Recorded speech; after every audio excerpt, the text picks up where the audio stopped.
সময় কত কিছুরই না সাক্ষী হয়। যে সেন্ট ভিনসেন্টে শেষ হয়েছিল মাশরাফি বিন মুর্তজার টেস্ট ক্যারিয়ারের, সেখানেই অধিনায়ক হিসেবে পথ চলা শুরু হয় টাইগার অলরাউন্ডার সাকিব আল হাসানের। সেই একই ভেন্যুতে টাইগারদের দারুণ এক জয় আরও স্মরণীয় করে রাখল এই সেন্ট ভিনসেন্টকে। নেদারল্যান্ডসের বিপক্ষে দাপুটে জয়টা যে শুধু দলের ক্রিকেটারদের কাছেই স্বস্তির তা কিন্তু নয়, জয়ের সেই সুবাস ছুঁয়েছে সাবেক অধিনায়ক মাশরাফি বিন মুর্তজাকেও। টাইগারদের জয় আরও একবার নাড়িয়ে তুলেছে ১.৫ যুগ আগের ম্যাচের সেই স্মৃতিকে। দলের জয়ে শুধু আনন্দই অনুভব করেননি, সামাজিক যোগাযোগ মাধ্যমে পোস্ট করে সাকিবকে জানিয়েছেন টুপি খোলা সালাম।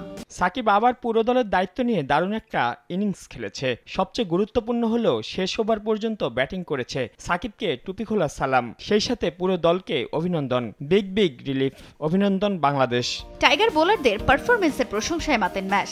বিশ্বকাপের কন্ডিশন বিবেচনায় দলকে সুপার 8-এ একরকম ওয়েলকাম করে ফেলেছেন টাইগারদের সাবেক এই অধিনায়ক। কঠিন মিশন শুরুর জন্য পুরো দলকে প্রস্তুতির পরামর্শ দিয়ে রাখলেন মাশরাফি। বোলিংয়ে পুরো দল হিসেবে আবারও দারুণ পারফরমেন্স। দিন দিন রিশাদ স্বস্তির জায়গা হয়ে উঠেছে। মোস্তাফিজ সাকিব জুনিয়র অসাধারণ। তাসকিনের কথা আসলেই আলাদা করে বলা উচিত। বিগত 2 বছরে এই ফরম্যাটে বুমরার পর সম্ভবত সে বিশ্বের সেরাদের কাতারে। সেই সাথে রিয়াদ ও জাকেরের কথা বলতেই হবে। তারা দুজনের সিচুয়েশন অনুযায়ী যা দরকার ছিল সেটাই করেছে। এই বিশ্বকাপ সত্যি আমাদের জন্য বিশাল সুযোগ। এত স্লো উইকেটে খেলা, যেটা আমরা সবসময় আশা করি। সেরা 8-এ স্বাগতম।